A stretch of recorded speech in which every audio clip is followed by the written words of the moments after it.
What's going on, everybody? Welcome to my channel, and in this video I'm going to show you how to make the most delicious, quick and easy teriyaki salmon. If you haven't seen my video on how to make teriyaki sauce, I'll leave a link in the description below, and if you're using a mobile, I'll leave a link just here. Please sit back, relax and enjoy. To start this off here, I've got a 15-gram piece of ginger, and we're just going to peel this, and the best way to peel it is with a spoon. Using a spoon minimises wastage, and you can also get in all of those little cracks that are on the ginger.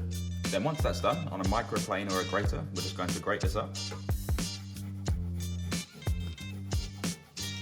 I'm just going to scrape that off, add it to a bowl and put it aside.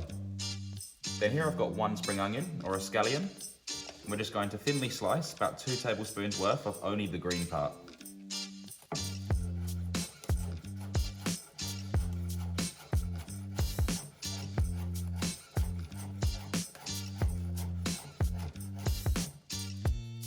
Then I'll save this for a later date. And the reason we want to use the green part is because it's less pungent than the root and it's awesome as a garnish. And here I've got 4 100-gram fillets of Tasmanian salmon. These ones are skinless, but it's up to you if you want the skin on or off. Then here I've got 1 tablespoon's worth of corn flour and a pastry brush.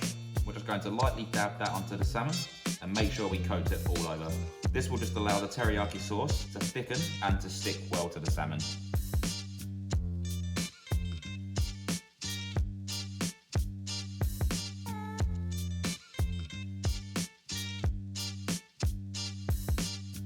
Let's take these to the stovetop. We're then going to pop a large heavy-based skillet onto our stovetop, place it onto a high heat, and then we're going to get this pan extremely hot just before smoking point. This way the salmon won't stick and we will get a nice crust on the salmon. Then once our pan is nice and hot, I'm going to add in 1.5 tablespoons worth of vegetable oil, give that a swirl. Then we're going to place in our salmon.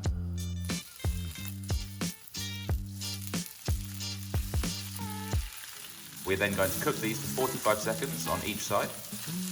After 45 seconds, I'm just going to rotate them.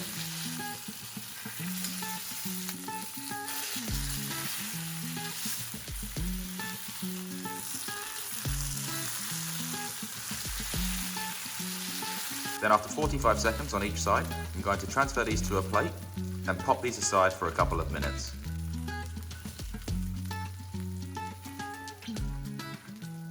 At this point, I'm just going to turn the pan down to a medium-low. I thought that I had some kitchen cloth, but I don't, so I'm just going to wipe this with a tea towel, just to pick up that oil. Then once the pan's been wiped down, I'm just going to increase the heat back up to a medium. Then with our homemade teriyaki sauce, and if you haven't seen that video, I'll make sure I leave a link in the description below. We're going to add in 3/4 cup or 175 milliliters of our homemade teriyaki sauce. And then with our ginger, we're not actually going to be using the ginger, we just want the juice. We're just going to squeeze it down and tip in about 1 teaspoon's worth. If you prefer, you can add in the ginger, but I wouldn't add any more than 1 teaspoon. We're just going to allow this to cook for 1 minute, just for that sauce to reduce and become nice and thick. So now that it's becoming nice and thick, we'll add our salmon back in, and we are going to cook this for 1.5 to 2 minutes.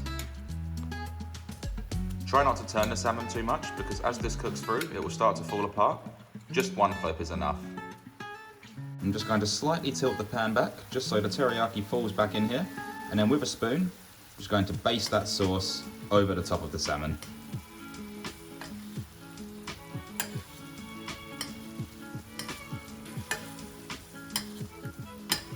And you'll notice that the sauce is turning into a nice glaze and really coating that salmon. So then after 1 minute, we'll take this off the heat and very gently serve up our salmon.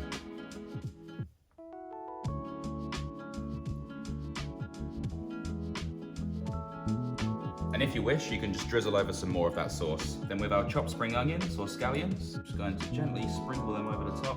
And those just add an extra flavor profile, which really tops this dish off. Then it's up to you. You can sprinkle some sesame seeds over this, then even add chili. And this is great to be chopped up and added through noodles. Eat it with rice, or if you prefer, like what I'm doing, I'm just going to eat it as it is.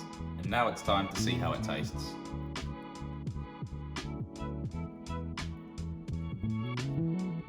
Salmon's beautifully cooked and that glaze is looking so shiny and it smells fantastic. That is absolutely delicious. It's sweet, salty, you can still taste the flavors of the fish, and those spring onions or scallions just add that extra flavor kick at the end. This really is a fantastic dish. I really hope you enjoyed this video and I was able to teach you something.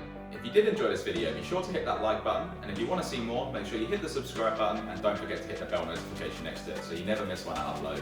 I hope you all have a fantastic day. Thanks again for watching. Bye for now.